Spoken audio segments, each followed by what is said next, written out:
سفره 7 این سفره ایدانه طبیبان بیمارخانه ابن سینا است که با مناسبت تجلیل عید کسبیشان آراستند. این خان را به مثل 7 سین و 7 چین جشن نوروز آراستند و به آن 7 پی نام گذاشتند. دکتر الدوبانی سامی طبیب ایرانی امسال عید را با همکاران تاجیکش جشن میگیرد. شامل پزشک و پرستار و پنبه و پیمان که همون قسمنامه بغرات پزشکان هست و شاید پخته یا پنبه که شما گفتید، دارو و کتابایی که گذاشتیم اینجا.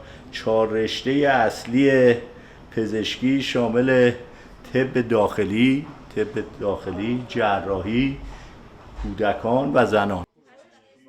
امسال عید طبیبان به زمانی راست آمد که از اعتراف رسمی موجودیت کرونا ویروس نو در تاجیکستان تقریبا 4 ماه می‌گذرد و در این مرحله پزشکان در صف پیش مبارزه با بیماری همه‌گیر هستند.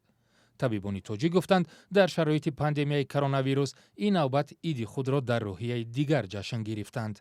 حاضر در حال حاضر که وضعیت عموما پزشکی وضعیت اپیدمیولوژی خیلی وضعی است. البته این هم یک کمی خصوصیت‌های خودش را دارد، چون که ما می‌بینیم از سبب آنکه باز عدد بیماران زیاد شده ایستادن، یک کمی نگرانی ما هم زیاد است. از این سبب این یک خصوصیت خودش را دارد.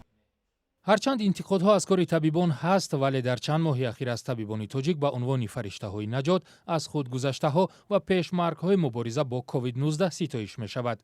طبیبان هم می‌گویند مشکلی‌های سخت زمان کرونا ویروس سیمای آنها را در نزد جامعه تا جای تغییر داده است. قبلا شاید اونقدر جشن دکتری حسابی در کار بودن شاید معلوم نمی‌بود. این سال نسبتاً مردم فهمیدن که دکتران خیلی یک قشر مهم جامعه هستند و خیلی دستگیریشان زیادتر شد نسبتاً.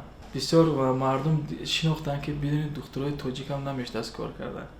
وزارت تندرستی تاجیکستان آمار پوره پزشکانی را که در زمان پاندمی جان خود را از دست دادن نشر نکرده است، اما در شبکه‌های اجتماعی مرگ طبیبان بر اثر بیماری کووید 19 بارها صدا داده است.